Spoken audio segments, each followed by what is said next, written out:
Welcome to Brookline Interactive Group News Update. I'm Ronnie Lee. And I'm Huang. Welcome to our very first news special, and thank you so much for joining us today. In this edition, we will be introducing Brookline's new green electricity program beginning this summer and explain how it will affect you. We'll also bring you insight on the new parking app in town that might just solve all your parking problems. That and more, stay with us.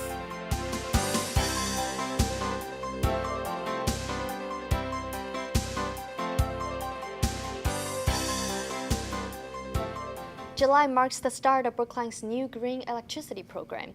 This municipal aggregation project offers you the chance to increase your renewable energy use at a comparative price to fossil fuels. Massachusetts currently mandates that 12% of electricity purchased come from renewable energy sources. But Brookline residents have been given a chance to increase that number by 25%. All residents will automatically be added to the Brookline Green program beginning this month, unless they choose to opt out and keep their standard service. The price of this renewable energy will bring the cost from about 10 cents per kilowatt an hour to 11 cents and include a federal tax deduction. And if 25 isn't enough for you, Brookliners can choose to supply their homes with 100% renewable energy for 13 per kilowatt an hour and help the town displace an estimated 34 million pounds of carbon dioxide emissions annually. If you are still running around town collecting quarters for parking meters or constantly worrying about the meters expiring, this next story might have the answer that you have been searching for. A new parking app, Passport Parking, has been in Brookline for almost 4 months and made paying for parking with your phone a lot easier. However, many people don't seem to know about it.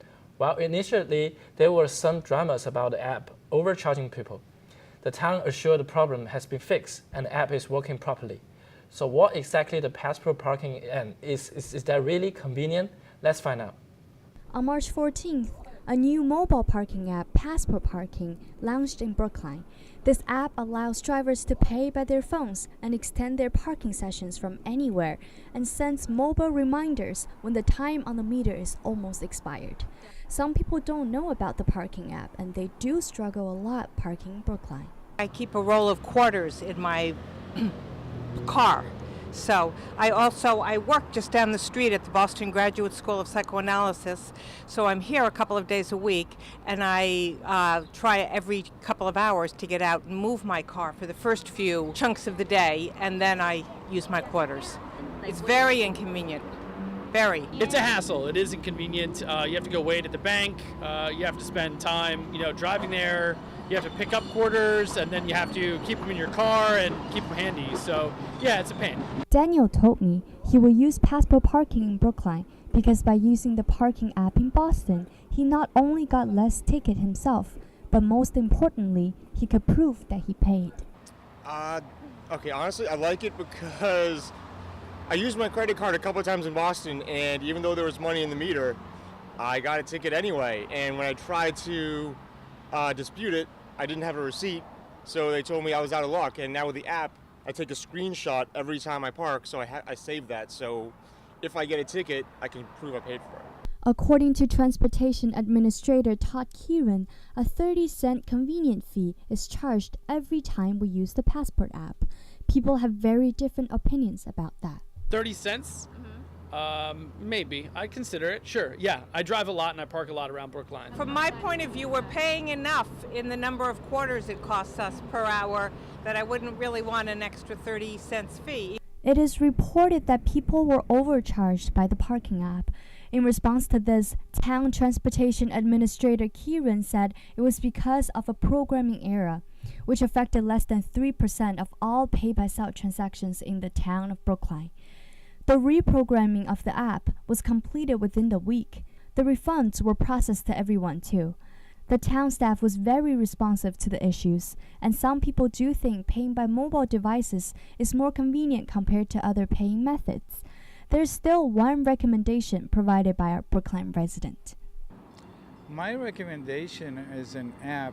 It will solve a lot of issues, in my opinion, in terms of meters and people that working around just by putting a small gadget very similar to the Easy Pass, and this way it goes directly paid, you can fill it up, so actually the town already has the money even before you parked. what the best idea is going to be. For Brookline Interactive Group, I'm Ronnie Lee. Talking about parking meters, Ray, you used to drive in Brookline, did you?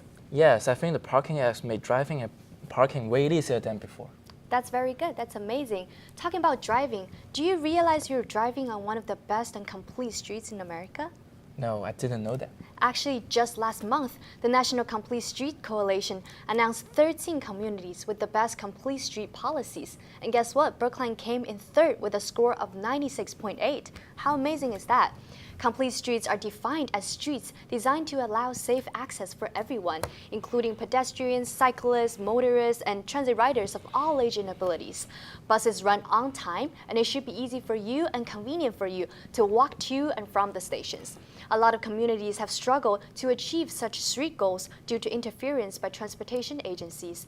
Brookline has been fortunate enough to be able to adopt complete street policies and created a better place for all of its residents. Next time when you make your grocery run, Ray, you might want to stop and appreciate Brookline's beautiful and complete streets. Of course, why not? Coming up, in government news, Beck will tell you everything you might have to miss at last week's Board of Selectmen meetings. And a new restaurant is joining Brookline Village in just a couple weeks, bringing burgers, music, and cocktail to the center of town. Eager to find out more? Stay tuned.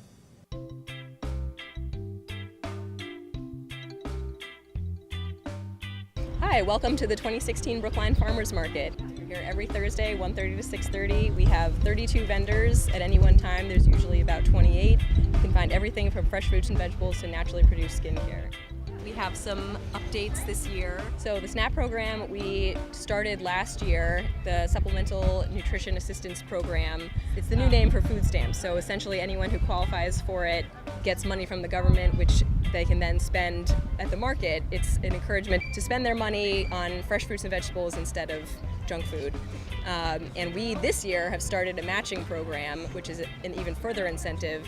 So for the first $10 that they withdraw from their SNAP account, we match, and we received private funding this year to make that happen. I mean, we want everyone to feel welcome and feel like they can shop here and get what they need and not feel limited by their means. We started early this year and we're running later. So now we started the first week of June and we're going up to the week before Thanksgiving. Well, we have just a few new vendors this year. Green Line Growers is here every other week. They're based in Brookline and they're actually growing out of hydroponic farming units, which is really cool. Golden Rule Honey is our new honey vendor this year. They have a great variety of honeys and actually a chocolate sweetened with honey, which is delicious. Everybody loves this market. It has been around a long time, so we have a lot of regular customers, but there's always people coming in and saying, I just moved to the area, this is great that this is here. So that's always nice to see.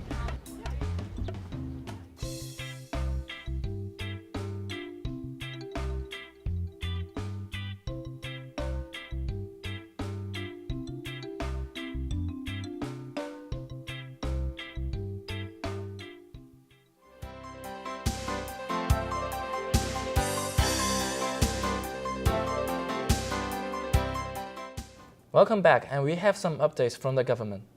The Brookline Fire Department was appointed a new fire chief at last night's selectmen meeting, but not to a familiar face. After over a year of filling in for the position following former Chief Ford's retirement, Robert Ward was officially been named Brookline Fire Chief. Despite Ward's public announcement that he plans to retire in late 2017, the board decided to appoint him, as well as acknowledge his dedication and years of leadership in the department. Yes, and we have another update for government. A lawsuit has been brought against the town regarding the termination of 2 Brookline police officers who refused to return to work following their claims of racial discrimination from fellow officers in the department. The Board of Selectmen voted to enter into executive session last Tuesday before the public meeting to discuss strategy with respect to litigation matters of former officers Prentice Pilot and Estefano Staramisgun versus the town of Brookline. Specific matters discussed in executive session will remain confidential until the board is prepared to release a statement to the public. However, we can expect more executive sessions on this matter throughout the coming weeks. And in food news, burger fans in Brookline should get ready to judge a new restaurant that claims to have to create the best burger. A new burger joint is currently under construction right around the corner in the center of Brookline Village. Here is a quick look before its opening. The new burger bar called the Best Burger Bar will be open around mid-July. It will take over what used to be a cafe/art gallery called Middle Grave at 195 Washington Street. As the first Best Burger Bar in town, it is also the first burger bar in the country specialized in serving dry-aged burgers, which traditionally means to tenderize the beef by use of the open air to intensify flavor. It used to be served only in high-class restaurants, but here people can enjoy it with a more acceptable price. Beside the burger, the bar has recruited Brother Cliff, a local cocktail legend according to Eater Boston, to provide signature cocktails. There will be a live entertainment in the bar as well. Chief Jesse Lynch explains why they choose to settle in Brookline and what they will bring to the community. We felt it's an A-plus location, given the fact that it's centrally located in Brookline Village and it's close to the medical community, the high schools, the colleges, and the T-stop. What we're bringing to Brookline Village is really just a need for revitalization and bringing something new, something fresh, in a place where people can come and gather around and have a good time and eat fresh food and drink fresh cocktails. The restaurant will open 7 days a week, from 11 a.m. to 10 p.m. Monday to Thursday, 10 a.m. to 1 a.m. on Saturdays, and 10 a.m. to 10 p.m. on Sunday for brunch as well. The space can hold about 60 people, so make sure you get there early and fast if you can't wait to try it out. Yes, I can't wait to try it out. Coming up, we have a few personal stories about Brookline regarding its residents and where they play. We'll be right back. It won't be long, yeah, yeah, yeah, it won't be long, yeah, yeah, yeah, yeah, it won't be long, yeah, I'll belong to you. Come enjoy Brookline Recreation's Summer Concert Series, where families and friends can gather at local Brookline parks for a fun evening of music and socializing. Bring a picnic basket, your lawn chair, and a group of friends, and sit back and enjoy. We hope to see you there. Every time I sleep, but I can't be seen with you on my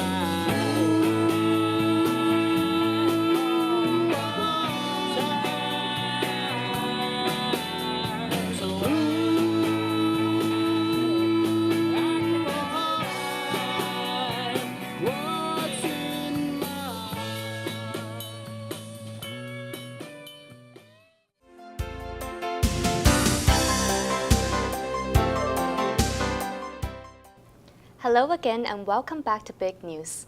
One of the best ways to understand history is from stories told by eyewitnesses of the past. Here in Brookline, a group of survivors from the Holocaust opened up to the community about their stories of escape and courage. This is one picture I want to point out to you. On July 12, 3 survivors from the Holocaust shared their stories to the community at the Temple Beth Zion in Brookline. The event was an attempt to bring together survivors of the Holocaust who had very different stories, very different experiences, and to bring them together with a really diverse crowd of people from the community. The panel lasts for about 2 hours, and stories from the survivor brought the audience back to the dark age of Jewish people and the history of human being. When we got there, the 3 rooms were filled with humanity. People were everywhere, pushing and shoving. All of a sudden, somebody was standing by the window, the Nazis are coming. And you can't imagine the screaming and the crying. A lot of Polish refugees were evacuated by the British when Germans came to Romania, influenced Romania. And the Polish refugees came to Palestine. And a Polish school was recreated in Tel Aviv. Our next door neighbor, who was not Jewish, told me that my parents, 2 brothers and sister, who was only 6 years old at that time, were all picked up and taken away with quite a few other people who lived on the same street. Some of the audience shared their feelings about the panel with us. Honestly, I admire these people for what they did, and for like surviving and just telling us about it. Tonight I'm here with my Boys and Girls Club. I got the opportunity to come here and learn more about the Holocaust survivors and how they truly changed history and how they survived through one of the worst times in history. And it's amazing to get to meet these people who change lives and who encourage people to keep trying harder and harder every day. I think it's very important to learn about the Holocaust because, again, people need to learn about their history. It's not just something that just gonna go by and nothing to know about. In order for people to move on, you need to know about the past and not repeat another genocide or another problem that'll affect a whole generation like the Holocaust.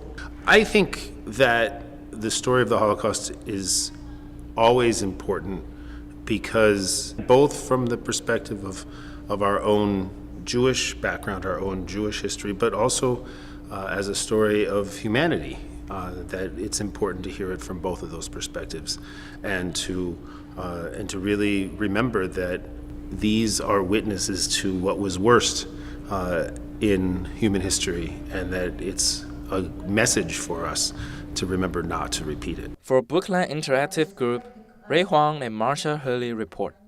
These stories continue to be very powerful for the community and relevant considering the rededication ceremony for the Holocaust Memorial in Boston's North End. It took place this Tuesday after its vandalization 2 weeks ago when a 9-foot tall glass panel shattered down to the ground. Governor Charlie Baker and Mayor Marty Walsh attend the ceremony where they unveiled the newly installed replacement panel at the conclusion of the rededication.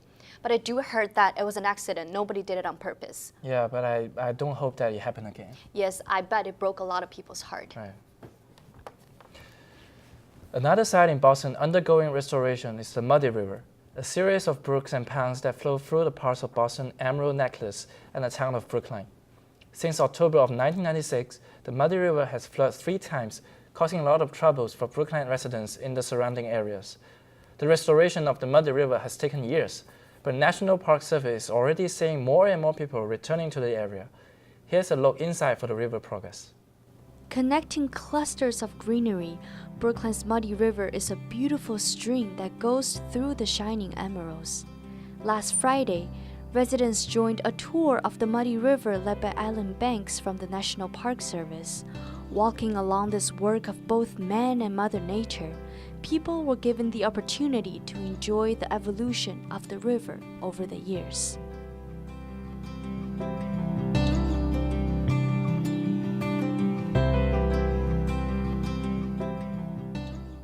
The Muddy River is a series of brooks and ponds that run through sections of Boston's Emerald Necklace and the south boundaries of Brookline. It is managed by the Massachusetts Department of Conservation and Recreation. This sinuous and graceful river is a protected public recreation area surrounded by parks and hiking trails. But years ago, the Muddy River has become clogged and polluted by nearby development, and that was quite an engineering challenge.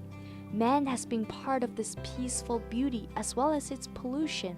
According to the Muddy River Restoration Project official website, Phase 1 of the restoration project was finished in late June last year, and they're moving through Phase 2. Improvements include new pavements and sidewalks, and actively flowing water that passes through the right side of the former Sears parking lot, while on the left side of the lot, river water is pumped into the wetland plant. The fence, also surrounding the Muddy River, were designed as additional solutions to major drainage and engineering problems. Park Ranger Banks walked people through parts of the Emerald Necklace along the Muddy River. Although a space where people escape a noisy city and busy lives, the Emerald Necklace is not as natural as we think. They're actually works of landscape art by Frederick Law Olmsted. Ranger Park said Olmsted designed the landscape just like music, carefully planning every note with diverse species of trees and shrubs, and adding a few carefully measured bridges. While it serves as a connection between greeneries, the Muddy River also conjoins cities and people. I think in terms of the Emerald Necklace itself, it was really running through a lot of these very newly annexed towns that were becoming part of Greater Boston, places like Jamaica Plain and West Roxbury. So as they were being annexed, the Emerald Necklace served both as a way of linking the downtown area and these new annexed cities, but also created a park system for everybody within it. And that's the thing about the Emerald Necklace, is like a little piece of the Emerald Necklace for everybody over, in the case of Olmsted's Emerald Necklace design from the Back Bay Fens to Franklin Park, there's 5 miles that people all around there can access. Connecting nature with human nurture and connecting people in different cities, the Muddy River is truly a gorgeous gem, and thanks to its restoration project, now flowing through the Greater Boston area. Thank you very much for joining us here on our very first episode of Brookline Interactive News. You can find today's segments and future stories online at our YouTube channel under Brookline Interactive Group.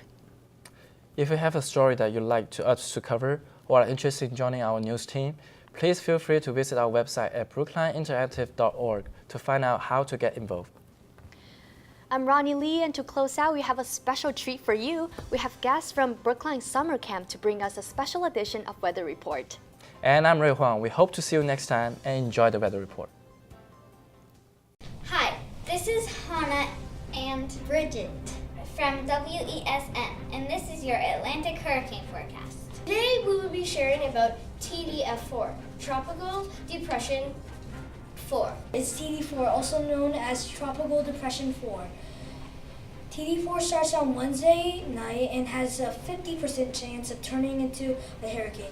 So far, TD4 is expanding westward, going about 10 miles per hour. And it is not a threat to landmass. It is moving northwest about 10 miles per hour. It is also gradually weakening and should not affect the U.S. But if it does, be prepared and evacuate your house in case if the hurricane is big. Thanks for watching Atlantic Hurricane Forecast. Thank you. Thank you. Thank you for listening. Bye. Bye. Peacing out now. Bye. Bye.